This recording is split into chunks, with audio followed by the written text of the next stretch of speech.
Tere kõigile taas kord vaatamas Lootuseküla õppetundi ja täna me oleme jõudnud siis uue elu materjali õppetunni juurde, mille nimi on päästmine.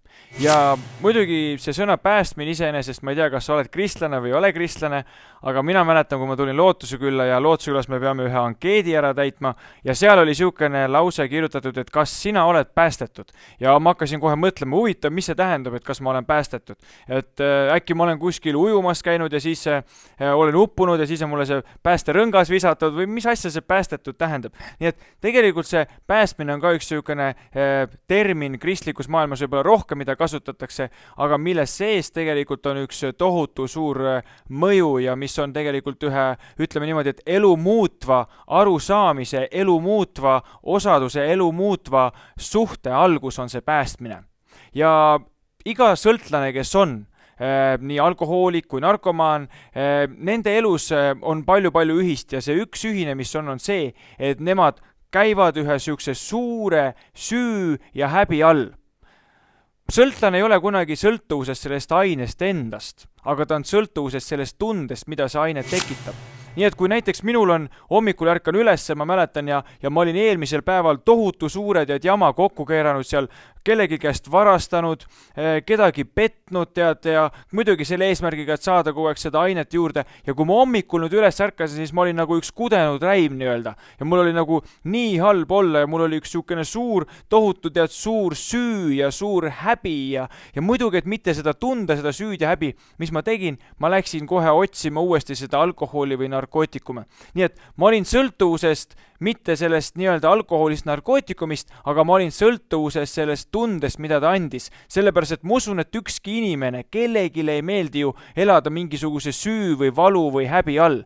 Ja mina ka ärkasin hommikul üles ja läksin kohe, et saada seda nii-öelda ainet, et mitte tunda seda süüd ja valu ja häbi.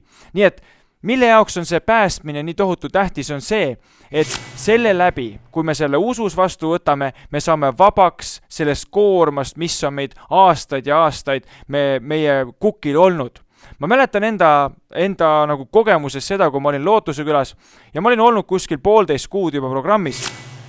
Ja ma ärkasin igal hommikul üles ja mul oli nagu niisugune suur kott oli seljas, mida ma pidin tassima. Seal olid minu surnud sõbrad, seal olid minu rahaprobleemid, seal oli enese vihkamine. Ma 2 või 3 viimast aastat üldse ei vaadanudki peeglisse, sellepärast et ma nii vihkasin iseennast kõikide nende murede, nende raskuste, nende tekitatud jamade pärast. Ja seal olid purunenud suhted, enese vihkamine, rahaprobleemid, kõik asjad olid nagu üks suur niisugune kottpida, mida ma pidin iga päev tassima enda seljas. Ja kui keegi küsis, siis ma olin harjunud näitlema, ma olin niisugune osa manipuleerija. Kui keegi küsis, kuidas sul läheb täna, Raimann, ma ütlesin, kõik on viimase peal, kõik on väga hästi, aga tegelikult seespidiselt ma olin täiesti katkine inimene. Kui see inimene läks minema, kes küsis, ma keerasin näo ära ja ma võisin seesama hetk tegelikult nutma hakata.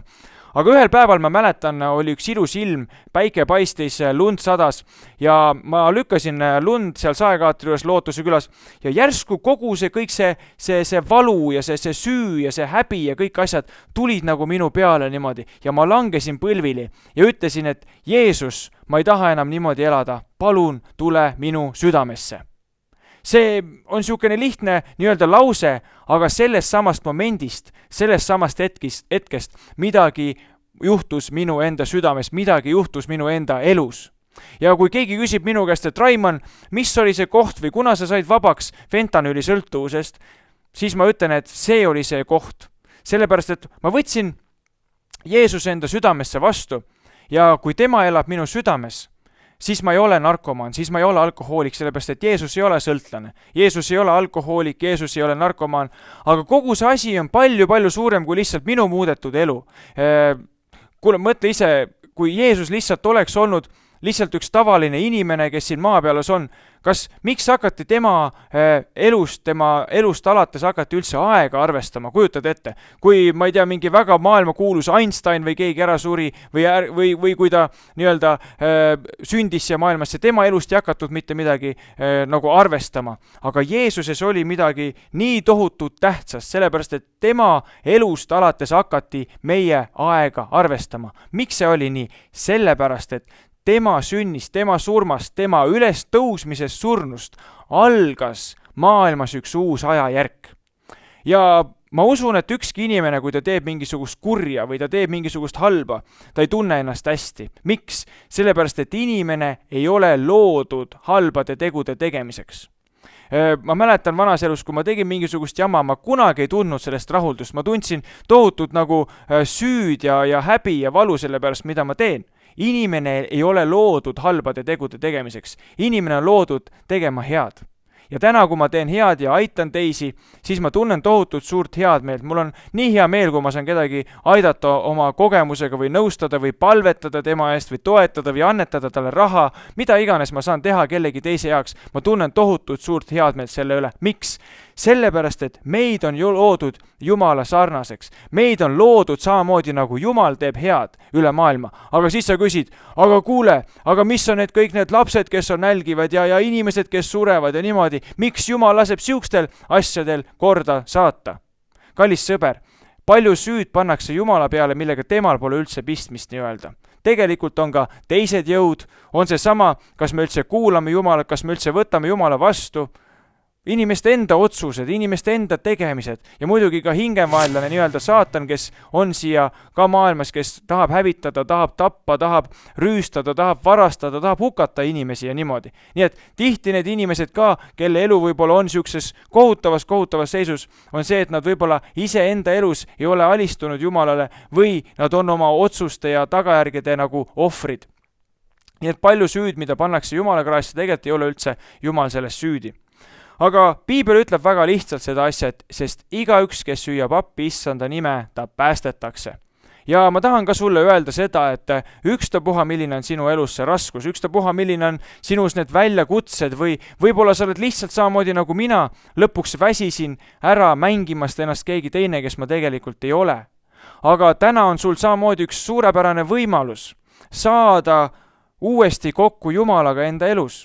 Ja see toimub väga lihtsalt, see toimub läbi selle, kui sa ütled, et ma usun, et Jeesus, sina oled elava Jumala poeg ja ma võtan sind enda südamesse vastu. Täpselt nii, nagu juhtus minu elus. Peale seda, kui ma tõusin sealt põlvili püsti, midagi oli juhtunud minu elus.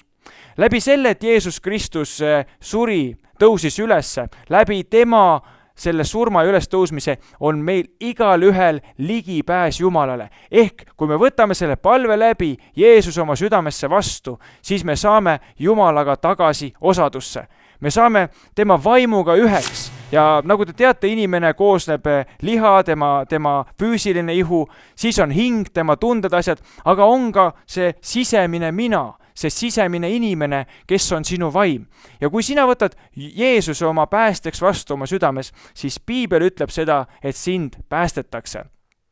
Ehk kui sa peaksid ära surema, midagi juhtuma, siis sinu vaim on koos Jumalaga. Ja kui sa sured, siis sind tõmmatakse see sama vaim, kes on sinu sisemine inimene, kes sa tegelikult oled, sest tema elab igavesti. Sind tõmmatakse tema juurde, Jumala juurde, sa ei lähe sinna põrgusse. Nii et selles mõttes see kasu tegelikult on üks igavene leping, see ei ole lihtsalt siin maa peal kasu. Ma võin oma kogemuselt rääkida, et ma olen tohutu õnnistatud seeläbi, et Jumal elab minu südames, sest ma kõnelen temaga, ma kuulen iga päev tema häält, ta juhib mu samme, ta aitab mind, ta näitab mulle asju, ta aitab mul rasketest olukordadest välja tulla ja ta annab mulle iga päev jõudu, positiivsust, rõõmu, tarkust ületada kõik asjad meie elus.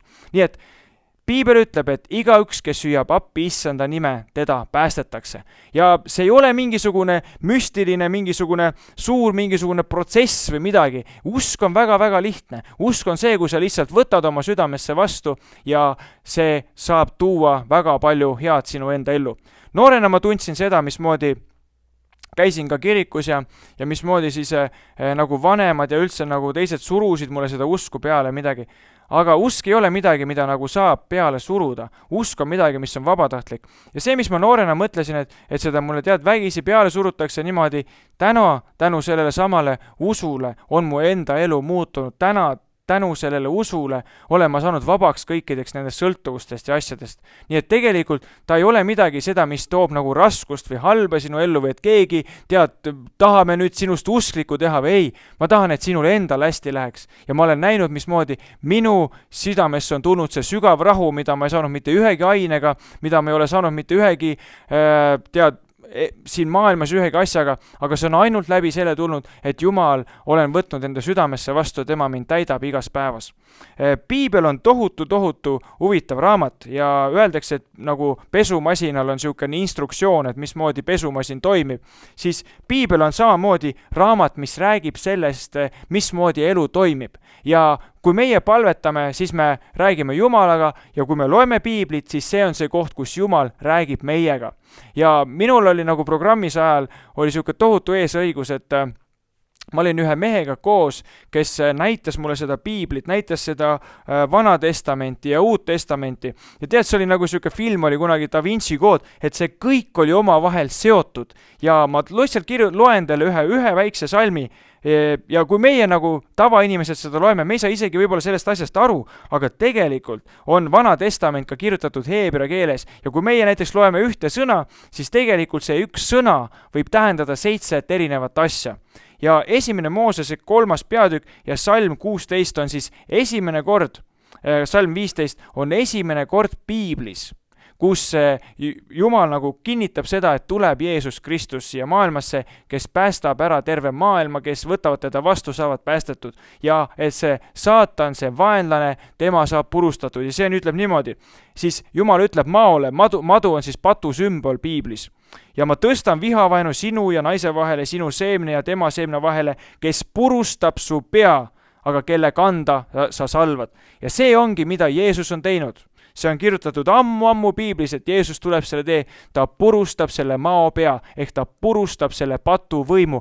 Ja sõltlasel on see tohutu tähtis, sest et kui sa elad edasi selle süü all, kui sa elad edasi selle valu sees, on väga raske jääda kaineks. Aga kui sa võtad Jeesus oma südamesse vastu, kui sa saad sellest aru, et tema maksis hinna sinu eest, et sina saaksid olla vaba nendest kõikidest asjadest, et sinu elus on andestus, et sinu elus on vabadus, siis see on see koht, kus see paik, see vabadus, mis tuleb sinu sisse, ehk sa saad võtta Jumala enda südamesse vastu.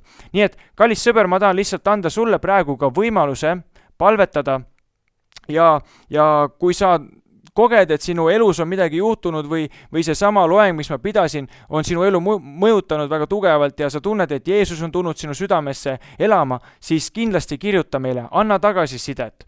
Nii et sa saad minuga koos lihtsalt palvetada väga lihtsa palve. Jeesus Kristus, ma võtan sind enda südamesse vastu. Ma usun, et sina oled elava Jumala poeg, kes tuli siia maailmasse. Ja ma olen päästetud tänasest päevast alates. Jeesuse nimel, ole väga õnnistatud. Mingu sul kõik hästi. Amen.